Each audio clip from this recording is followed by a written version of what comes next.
Hello and welcome to Authentically Her. My name is Natalie, and you know what? We're going to be prepared and not scared. That's what we're going to be doing. That's right. Right now, with the economy being what it is, and we talk a lot about stepping into authenticity, but that encompasses also taking care of our financial health, taking care of our physical health, our spiritual health. And right now, finances are a big thing. And that's something I don't talk a lot about. I'm not a financial advisor. And a lot of people are taking big hits on their 401ks right now. And they're also, with nursing being what it is, I'm a registered nurse with the not just nursing, just the whole economy being what it is, people losing their jobs, and I talk about maintaining your mental health. It's really important more than ever right now that you're doing something to maintain your mental health, okay? And be prepared, not scared. So there are, start doing some searches. I know we've looked a lot to the government to decide for us how we were going to invest, how we were going to, our 401ks. It was just easy. Let's just give our money to the 401k people. When you look on the backside of that, there were a lot of fees associated with that.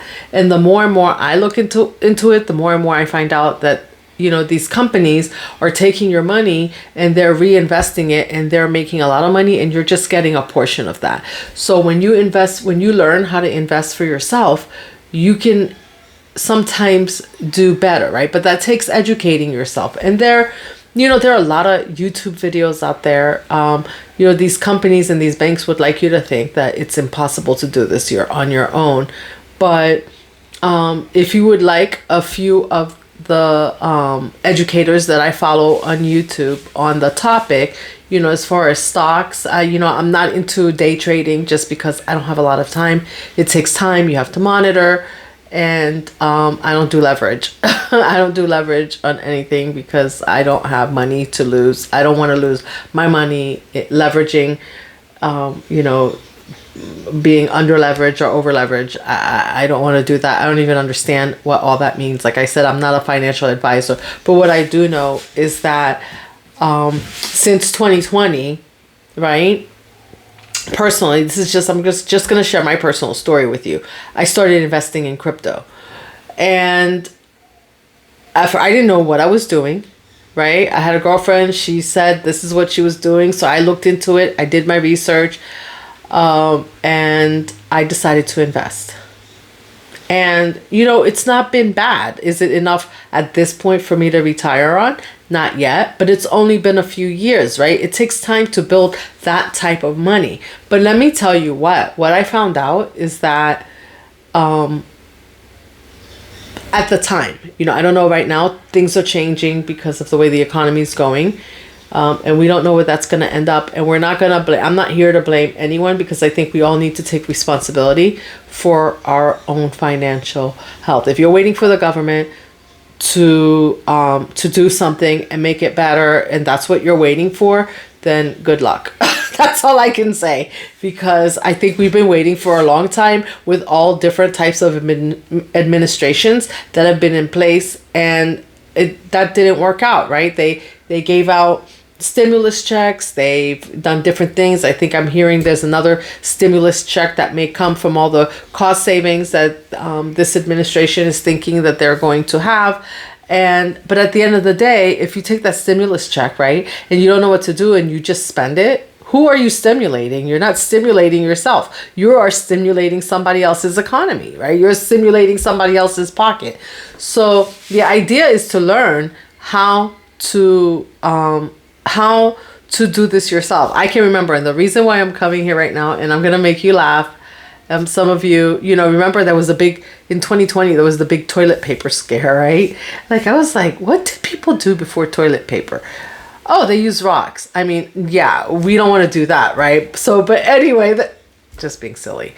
There was a toilet paper scare, like, we can't find toilet paper in the store and blah, blah, blah. And, and The toilet paper was flying off the shelves like it was candy. I was like, are they eating the toilet paper? I don't know. But anyway, and I literally spend like $100 or something, like crazy, ordering toilet paper from somewhere. And after I received the toilet paper, which by the way, it's like 5 years later, I still have these huge rolls of industrial toilet paper that I own. It's absolutely ridiculous. When you let people scare you, when you do things out of fear, you end up wasting. You end up not getting the results that you want. So you need to stay calm, level-headed, and make informed decisions. Be prepared to have the learning experience. Be prepared to maybe have some losses. I mean, I've been investing in crypto since 2020, and and yes, I've paid taxes, because you do have to pay taxes on your cryptocurrency. I think that started right around that time, because crypto's been around since way before that. And since before I started, I think way back since like 2012 or something. I don't know. But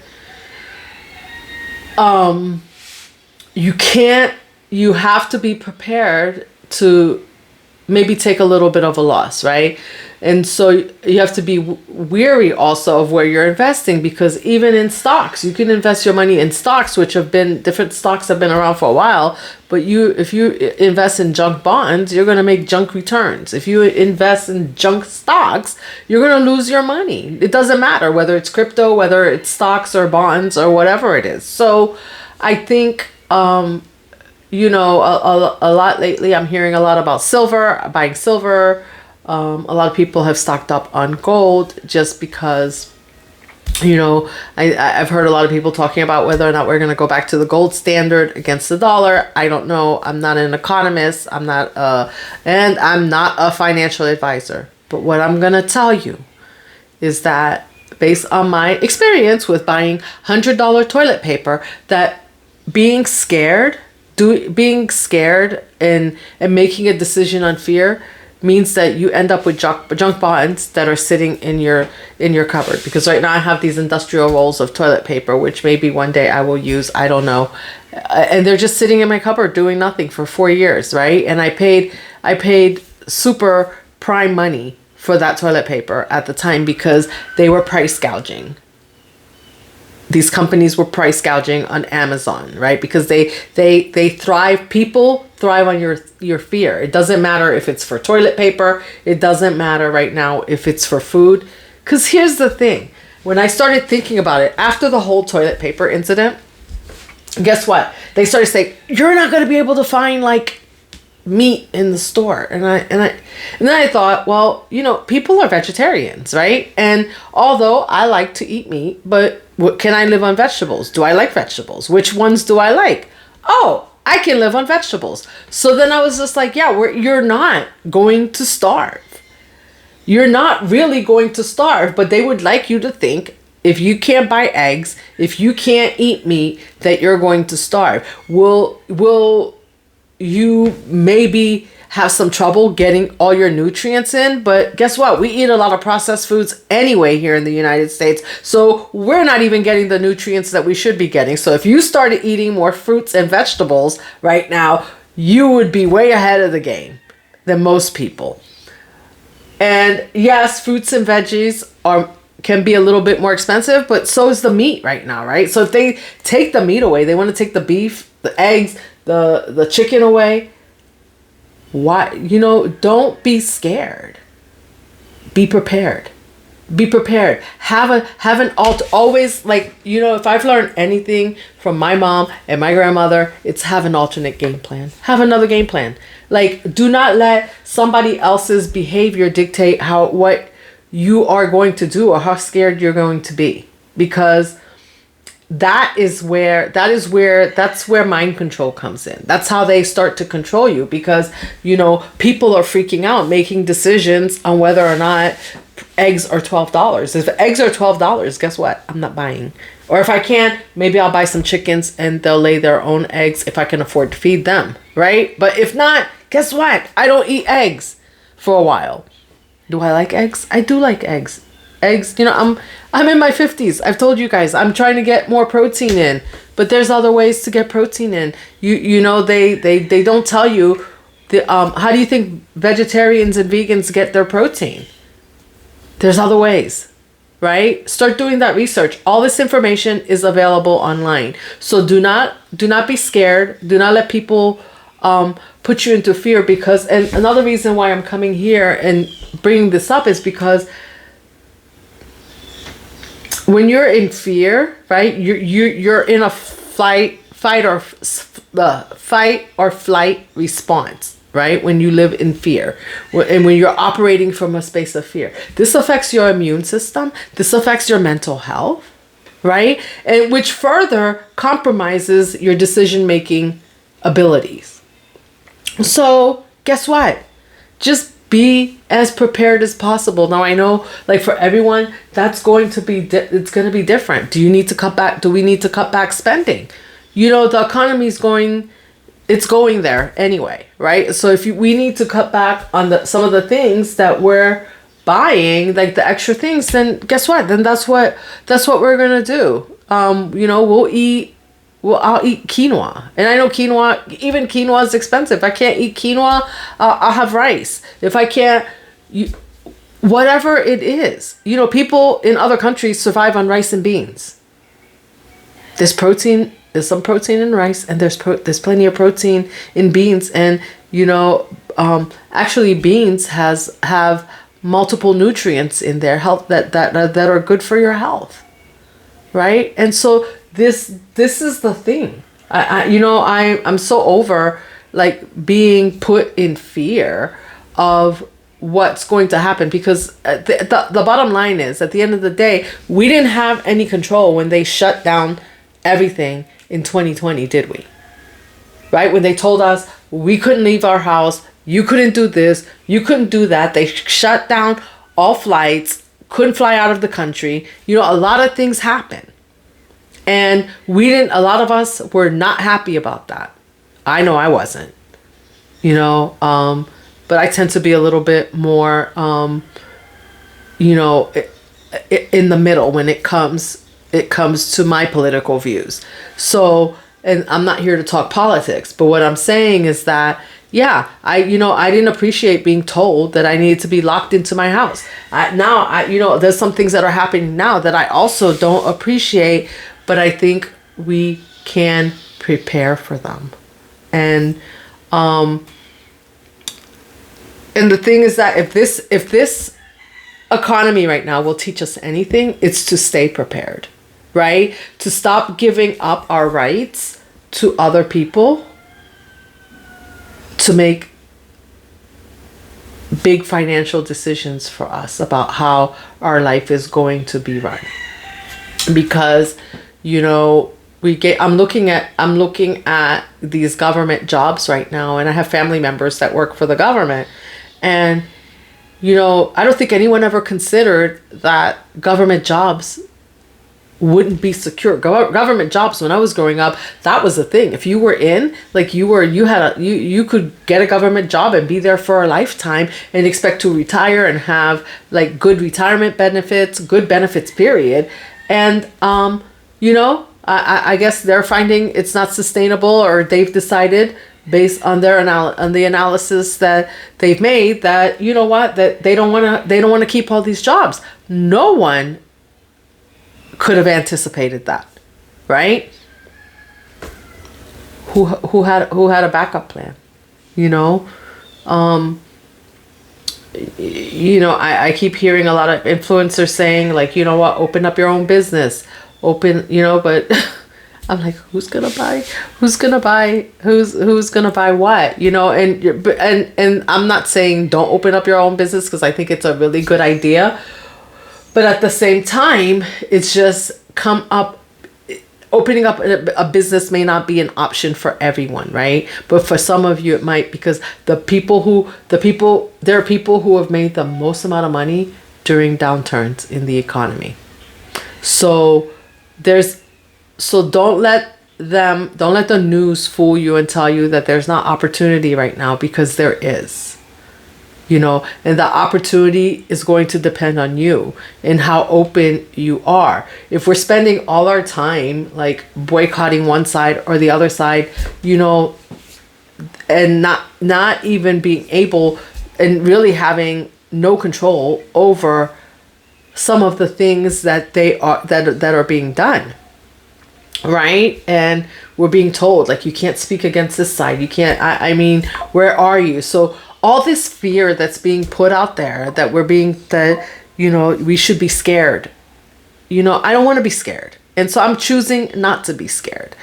And I think it's a choice. It's a choice. Like, you just look every day something happens. That's why I don't watch the news. And, I keep getting told that, well, if you don't watch the news, like how are you going to be prepared? So of course I have to know what's happening so that I can know what to be prepared of. But what I don't need to do is I don't need to watch the news that's telling me every 10 minutes how scared I need to be. It's not good for my mental health. It's not good for my physical health, right? Because at the end of the day, people have done without. The first place people cut back in a downturn in the economy is food. Think about that. And they don't die because they cut back on their food. So the idea that we should be scared is, if I turn on the TV and someone is telling me I need to be scared about something, I'm turning you right off. Period. That's not my narrative. That's not the narrative I'm carrying myself through from one day to the next. If something happens and I need to deal with it, that doesn't mean that things are going to happen, that I need to deal with it, I need to cope with it, I need to handle, and then where I may need to pivot, but I don't need to be scared. Even people in my life, people sometimes in your life just want you to be scared about things because they're scared. And I'm just like, no, I refuse. Now, if something happens, I'll cope. If I need to downsize something, I'll downsize it. It's just what it is, drop me a comment. Let me know what you think about this. I know this is kind of a ramble, an off topic ramble, but for all my ladies out there who are, we still want to work on ourselves, right? We still want to step into our authenticity. And having somebody else tell us how scared we can be does not allow us to step into our authenticity. But being prepared does, right? Because when you're prepared, you have more control about what's happening in your personal environment. You might not be able to control everything happening outside of you, right? But your space, you have some control over. And I don't know, those are just my thoughts. So drop me a comment, let me know what you think, and I will see you in the next video. You stay beautiful, inspired, and empowered, and then you stay sexy so you can keep taking care of yourself and those around you. And definitely drop me a comment, let me know what your thoughts are on being scared. Are you scared? Are you prepared? What do you think? And you know what? Also drop me a comment and let me know what you think that we need to do to get prepared. Because I think that for anyone coming through and watching this, it would be a great way for them to take a look to see what other people are doing at this time to get prepared for whatever it is that you think might be coming. All right? All right. Well, thank you for listening, and I will see you in the next one.